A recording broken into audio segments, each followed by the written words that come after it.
Podcast da MIT Technology Review Brasil. Apresentado por Origin Health.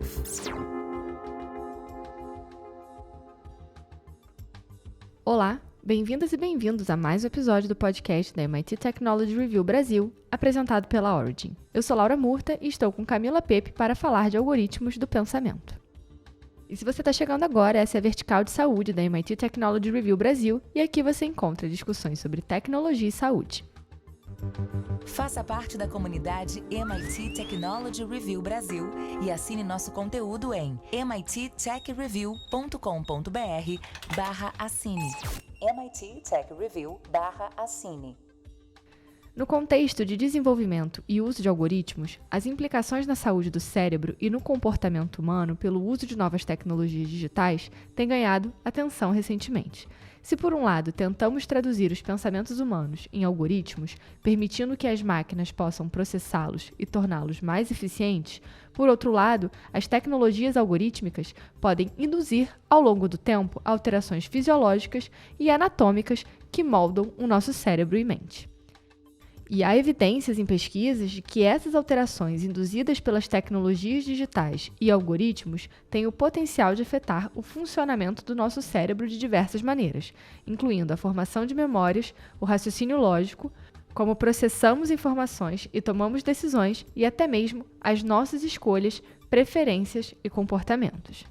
Isso tudo é a algoritmização do pensamento, e para discutir esse tema a gente vai conversar com o neurocientista Dr. Álvaro Machado Dias, professor livre-docente da Unifesp e sócio do Instituto Locomotiva.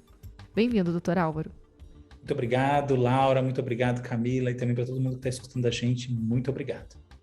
Álvaro, acho que para a gente começar e também até para explicar para os nossos ouvintes, né, a gente queria falar sobre a algoritmização do pensamento, e aí eu queria que você explicasse um pouco o histórico, a importância, né, o benefício da gente traduzir esse pensamento, por que a gente começou a se debruçar, a estudar, né, essa lógica, né, que deu origem a esses algoritmos que acabam moldando a nossa vida. Perfeito. A algoritmização do pensamento é um conceito criado para traduzir as mudanças de mindset e comportamento causadas pelo uso continuado de algoritmos.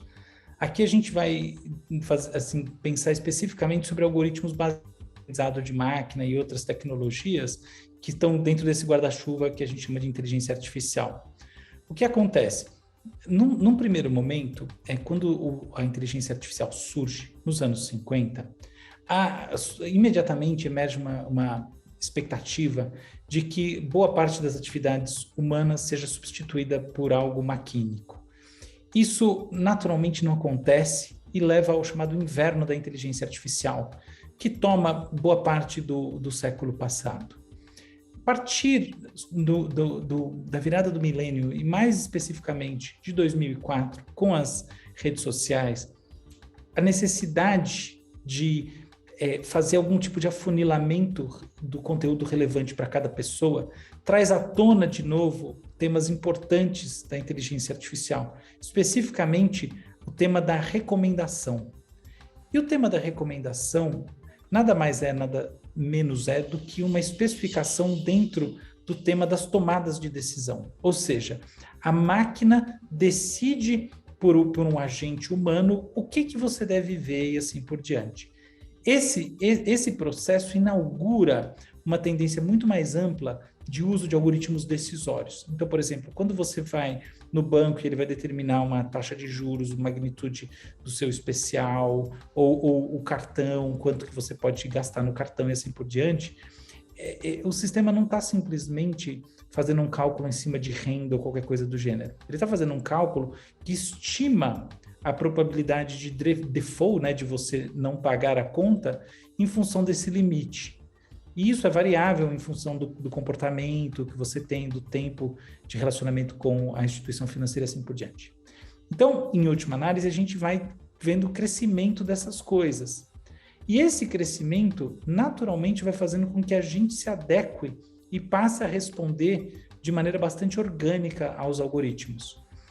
Essa resposta a gente pode ver como uma forma de manifestação da adaptabilidade da nossa inteligência.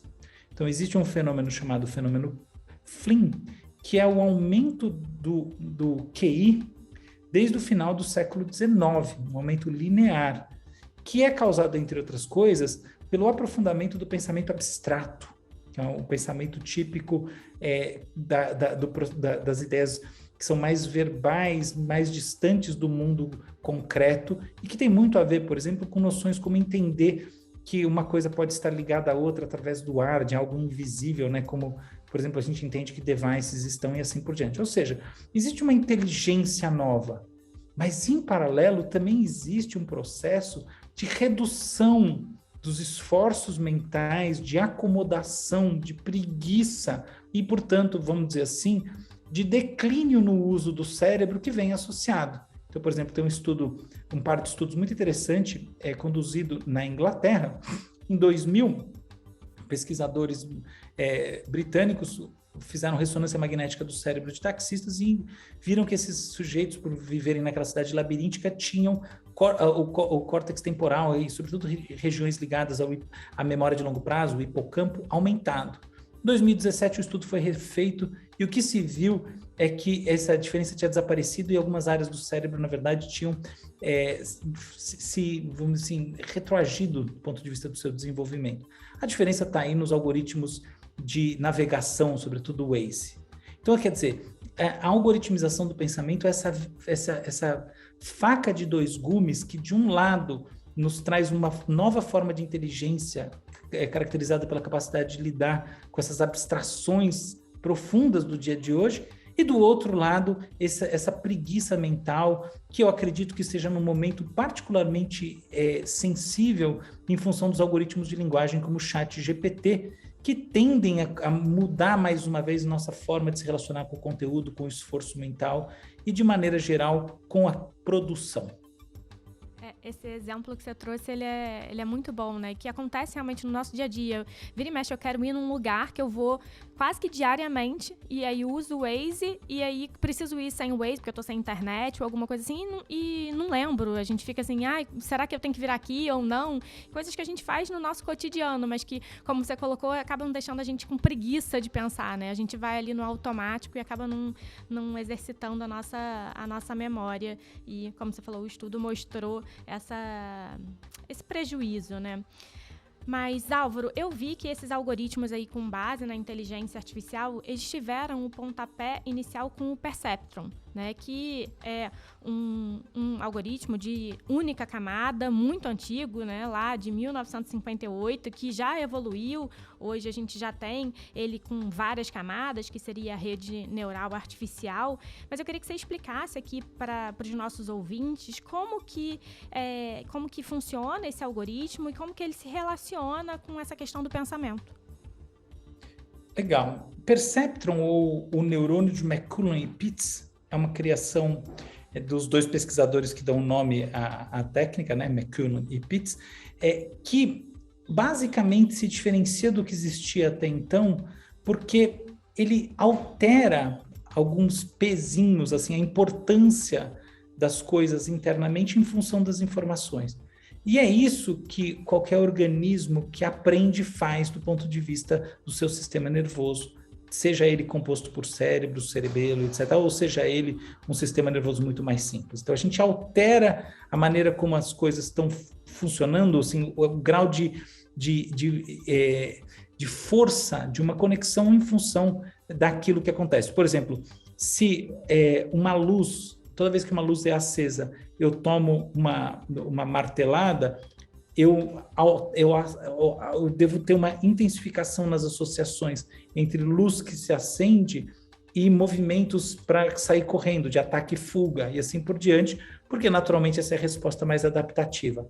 Então é isso que o algoritmo inicial, que deu o pontapé para essa área, fazia.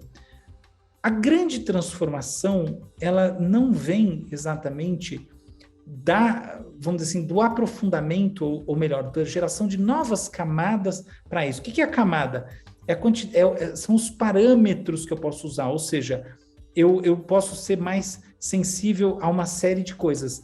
Então, a iluminação, a isso, aquilo outro. Então, cada coisinha dessas vai ser um parâmetro. o sucesso da inteligência artificial, por assim dizer, o primeiro grande marco, não veio disso. O primeiro grande marco veio da capacidade de eu informar esse sistema quando ele erra. Isso se chama backpropagation. Essa ideia de que eu posso fazer com que esse algoritmo seja treinado com base no seu próprio comportamento é a essência do deep learning. No fundo, tem várias essências, tá? E assim, tem doutrinas para entender isso. Muita gente não concorda com o que eu estou dizendo. Mas o Ian LeCun concorda, então eu estou satisfeito. Resumindo assim, o cara que eu acho que entende mais. E para mim esse é um negócio. Backpropagation é o grande lance. O que acontece a partir assim, sobretudo a partir do final da década passada? Uma mudança que aparentemente não tem nada a ver com isso, que é uma mudança em hardware. Então a gente começa a ter muitas GPUs. Tá? Isso aí assim, esse campo deve muito à NVIDIA, tá? Que é um dos principais, assim, não só fabricantes, mas é gente que botou muito dinheiro nessas placas. E aí, com isso, o poder de processamento para esse tipo de coisa que envolve, por exemplo, eu treinar um algoritmo de forma que ele erre menos, tá? Já considerando que ele pode ser retroalimentado, então, eles vai às estrelas. E é aí que a gente tem a base para tudo que a gente está vendo hoje em dia. As evoluções efetivamente intelectuais da coisa, que são assim, fantásticas, elas acontecem com base nessa premissa. Então, por exemplo, tinha muita gente já tentando fazer coisas muito interessantes em 2010, na primeira década, mas a coisa não ia longe, porque justamente o poder de processamento e o perfil do processamento não eram suficientes. Então, esse é o cenário da coisa como um todo, tá? Você tem uma grande mudança que é a capacidade de você treinar o algoritmo. Isso, do ponto de vista técnico, tem a ver com isso que se chama backpropagation. Isso leva todo um desenvolvimento que, no final das contas, vai dar origem ao deep learning, que tem como grande característica esse treinamento e retreinamento continuado dos sistemas, que, por sua vez, na prática, depende de hardwares especializados para dar essa explosão que a gente vê nos últimos 5 anos. E Álvaro, como é que foi esse momento, né, em que perceberam que talvez fazer um sistema de aprendizado que fosse baseado, né, no nosso cérebro? Como é que aconteceu isso, né? Como foi esse momento, essa descoberta para a gente chegar, então, nesse lugar? Como sempre, as concepções tendem a preceder as implementações. Então, o Chomsky fala disso muito bem, Noam Chomsky. Ele lembra que nos anos 50, que é quando a coisa começou a ganhar o seu formato, o que a gente chama de inteligência artificial era um campo da ciência cognitiva. E um dos grandes objetivos era entender como funcionam os neurônios que fazem parte do cérebro humano. O cérebro não tem só neurônios, tá? Mas neurônios são efetivamente peças fundamentais. Então, assim, como é que a coisa surgiu? No final do século XIX, vários pesquisadores já estavam entendendo, explorando algumas teses sobre o quanto a associação de disparos neurais e coisas do gênero determinavam a nossa capacidade de se adaptar às coisas novas, tá? Isso era uma coisa que, enfim, fazia parte, por sua vez, de teorias que elas se remetem aos gregos, são coisas muito antigas. Mas, enfim, no final do século XIX, a gente já tinha aí uma linha de desenvolvimento nisso. Durante a primeira metade do século passado, essas coisas foram gerando teses, e muitas dessas teses, elas viraram teses computacionais. Então, assim, o grande nome para pensar as primeiras teses, na minha opinião, ou tem muita divergência nisso, é o von Neumann. John von Neumann, considerado por muita gente a pessoa mais inteligente do século XX. Só assim, mas não é o Einstein? Muitos especialistas consideram o von Neumann mais inteligente ainda que o Einstein. É uma discussão absolutamente frívola, não importa. Mas o que importa é, a computação estava sendo pensada, e ela é pensada, como a gente fala, top-down. Eu penso uma tese Eu programo o que deve acontecer a partir dessa tese e eu espero um resultado que esteja absolutamente alinhado aos inputs que eu ponho e à implementação dessas regras que, no fundo fazem referência a essa tese original. Do outro lado, tem o caminho contrário, né? Então, como é que eu faço para partir de algo no mundo e me adaptar tal como um ser vivo?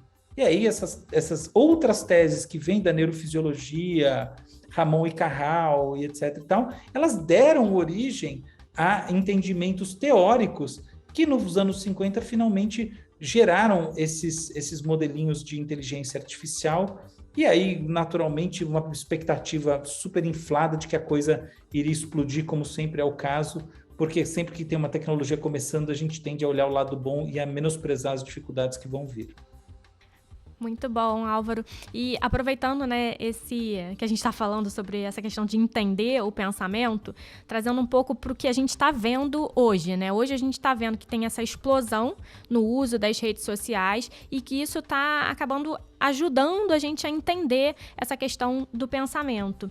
E como que está sendo essa evolução nessa questão de entender o pensamento muito motivada por essa explosão no uso das redes? Como que está sendo essa evolução? Olha, essa é uma pergunta muito interessante, muito rica, porque ela permite respostas diversas que igualmente cabem, né, no guarda-chuva inicial. Então, acho muito legal. Primeira coisa, né?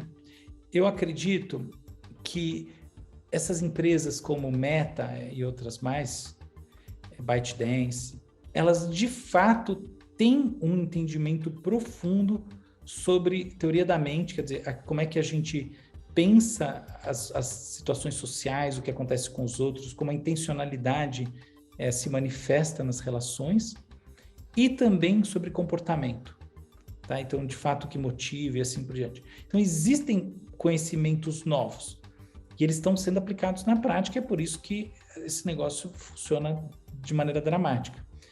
Mas não é verdade que esse conhecimento está dando origem a novas teorias, a novos entendimentos sobre o funcionamento da mente. São segredos de negócios.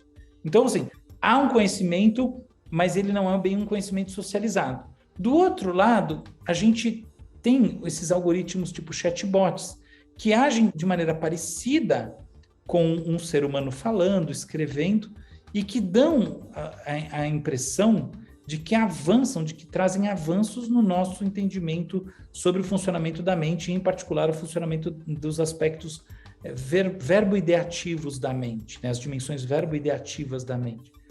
Isso é verdade parcial, mas não é verdade total. O grande lance é que os caminhos utilizados por uma inteligência artificial como o ChatGPT e outras mais, Google Bard, para chegar no objeto linguístico, né, na frase, no texto, no post, divergem demais daqueles utilizados pelo ser humano. Então, no final das contas, como Gary Marcus, o próprio Chomsky falam, etc. e tal, as contribuições para o entendimento da mente que vem desse mundo algorítmico, no fundo, são modestas. Porque os caminhos são diversos. E eu digo até mais, eu acredito que a grande limitação desses algoritmos é que não só eles não trazem tanta coisa para o entendimento da mente, como eles não absorvem alguns pontos essenciais sobre o funcionamento da mente que são necessários para resolver coisinhas que parecem detalhinhos, mas que, vamos dizer assim, comprometem completamente os mesmos. Então, por exemplo, existe esse conceito da alucinação. Por que o algoritmo alucina, né? Ele escreve um texto que não só é falso, como ele é inventado. Não é que ele é falso porque houve uma associação na internet e ele puxou aquilo por acaso. Não, ele inventa coisas. Por que esse negócio acontece? A resposta é porque o tipo de processo que é feito ali, vamos dizer assim, o correlato do pensamento, acontece de maneira associativa. Enquanto no nosso cérebro ele não acontece de maneira associativa, ele acontece de maneira sintática. Então são diferenças que precisam ser implementadas em algoritmos futuros para que esses erros desapareçam e efetivamente a gente encontre o caminho para a tal da inteligência artificial geral, que é essa inteligência artificial que parece, ou vamos dizer assim, efetivamente pensa o mundo. Legal. E só um ponto que me veio aqui falando um pouco de segurança, né? Porque quando a gente pensa nesses algoritmos, eu vejo muita gente ficando muito feliz com isso. Agora eles me entregam aquilo que eu quero ver, aquilo que eu gosto de ver, me poupa tempo. E aí, enfim, tem diversas razões para as pessoas que gostam e outras que têm medo. Eu não quero ter esse tipo de interação porque vão saber o que eu estou pensando e tem esse receio. Como que você enxerga essa questão da segurança desses algoritmos? Eu tendo a achar que o receio da maior parte das pessoas, ele lembra a experiência paranoide de quem sente que está sendo observado. Em geral, é triste dizer, mas você não está sendo observado, você não é tão importante assim, entende? É triste essa notícia, mas em geral é isso. Então, a ideia de que ali o negócio está subtraindo seus dados para fazer um uso malicioso... mas você não é o rei, a rainha da Inglaterra, isso aí não tem tanta importância. Então, eu acho que existe uma questão paranoide que tem um aspecto realmente egóico mesmo, hedônico até, sabe? O prazer de sentir que você é importante e os seus dados são importantes, que gera esse tipo de reação. Dito isso, eu não nego que os dados são usados para sistemas de recomendação de propaganda e, portanto, que no final das contas as empresas ganham dinheiro com isso. Tá? A questão toda o que está em jogo na prática, na maior parte dos casos, você vai receber uma propaganda aleatória ou você vai receber uma propaganda que tem a ver com o seu perfil. Nenhuma das duas coisas vai te matar, entendeu? Não é bem assim. Então, eu acho um pouco equivocado o temor da maioria, que não é o temor de poucos, tá? O político, a pessoa que vive sob os holofotes, tem todo sentido, porque efetivamente coisas podem vazar, isso tudo acontece. Mas, em geral, eu vejo que tem uma noia nessa história, que tem esse prazerzinho de fundo, esse desejo de se sentir importante. Agora, uma questão em cima disso, que a gente não pode nunca esquecer, é que a questão da segurança não é exatamente uma questão só sobre os dados que vão ser coletados e usados e coisa do gênero. É muito pelo contrário. A segurança, em geral, tem a ver com outros seres humanos que querem subtrair os seus dados, não para fazer qualquer outro, eu não estou nem aí para quem você é, mas para te pedir um dinheiro para te liberar essa conta, essa senha, etc. e tal. Então, a gente vem vivendo uma epidemia de ransomware, e que originalmente ela era voltada a governos, grandes corporações, assim por diante, e que hoje em dia pode afetar qualquer um, né? Qualquer um pode ter sua conta do Instagram, do qualquer coisa subtraída, sua senha alterada, para pagar um dinheiro que não são milhões de dólares, mas R$1.000 para ter que, enfim, ter de volta isso. O que, por sua vez, traz uma questão de fundo que é, poxa, mas essas empresas...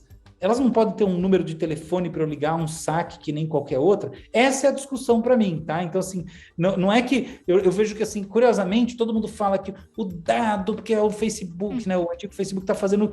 Mas para mim é assim, poxa, mas tem tanto roubo de conta, por que raios que não tem um telefone que eu posso ligar na Meta? Quanto custa ter um call center? E eu posso falar, tá aqui, deixa eu te mandar meu dado. Como você faz com o banco?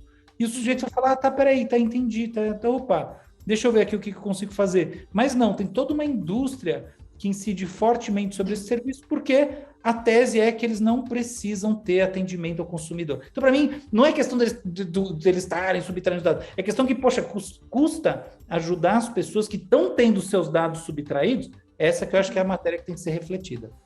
Agora, Álvaro, com relação... ainda não é exatamente segurança, né? Mas você trouxe a questão do exemplo dos taxistas e eu queria te perguntar... existe algum tipo de estudo, pesquisas, pesquisadores que estão dedicados a entender todas essas transformações, podem ser físicas, né, cerebrais, neurotransmissores, de produção de hormônios, o que quer que seja relacionado ao uso, né, e a nossa relação com essa inteligência artificial? Claro que sim, tem muita gente. Eu diria que esse é um dos campos mais quentes hoje em dia. Vale mencionar, por exemplo, o Hospital Infantil de Cincinnati tem um grupo bastante dedicado que publicou um artigo que eu acho que foi na JAMA, que é uma das principais revistas do mundo, com crianças mostrando que o uso de telas, não sei quantas horas, fez todo um mapeamento, gerava assim, redução no desenvolvimento de áreas pré-frontais do cérebro, com declínio, vamos dizer, redução da capacidade cognitiva correlata e, ao mesmo tempo, maior atividade em áreas visuais do cérebro, especialmente córtex occipital, e resposta sensório-motora mais rápida. Ou seja, a pessoa fica mais rápida no dedinho e tal, mas no fundo, aquilo que a gente entende por inteligência hoje em dia, que é fundamentalmente algo abstrato, a inteligência racional hoje em dia, que é algo abstrato, era, assim, sofria um impacto, tá? Então, tem gente mostrando esse tipo de coisa de monte, e eu acredito que a gente vai ter mais ainda agora, porque os algoritmos de produção linguística, né, os chamados algoritmos generativos, eles tendem a trazer um impacto muito maior. Afinal de contas, poucas atividades são intelectualmente tão desafiadoras quanto escrever. Perfeito. Álvaro, foi um prazer conversar com você. Obrigada por traduzir toda essa informação, né, para muita gente complexa de uma forma tão fluida e tão simples. Foi ótimo. Muito obrigada, Álvaro. Muito obrigado, Laura. Muito obrigado, Camila. Muito obrigado para todo mundo. Eu adorei conversar com vocês. Queria dizer para todo mundo que assiste, que está ouvindo a gente, que essas coisas, elas parecem complexas quando a gente vê pela primeira vez. Mas se elas de fato são o novo status quo, nada como deixar de lado as reservas e tentar dar uma mergulhada. Tem muitas fontes por aí e eu acho que a gente tem que, de fato, ter essa naturalidade para não se sentir refém das novas tecnologias. Muitas vezes o que nos dá insegurança, mal-estar, é meramente a falta de entendimento sobre como funciona. Não é necessariamente o fato de estar sendo manipulado. Não, essa sensação de que do outro lado tem algo obscuro que eu não tenho a menor ideia do que é e só sei que não tem nada a ver comigo. Então, superar essa parte de não tem nada a ver comigo traz segurança por si só e é positivo, reduzindo a ansiedade, melhorando o nosso bem-estar. É isso, obrigadão. E esse foi mais um episódio da Vertical de Saúde do podcast da MIT Technology Review Brasil. E antes de ir, eu quero te convidar para conhecer o nosso site. Vai lá em mittechreview.com.br. Também não deixe de nos seguir nas redes sociais, @MIT Tech Review BR e também no YouTube. Semana que vem tem mais um episódio, eu espero você. Até lá! Você ouviu o podcast da MIT Technology Review Brasil. Apresentado por Origin Health. A maior publicação de tecnologia do mundo agora está no Brasil.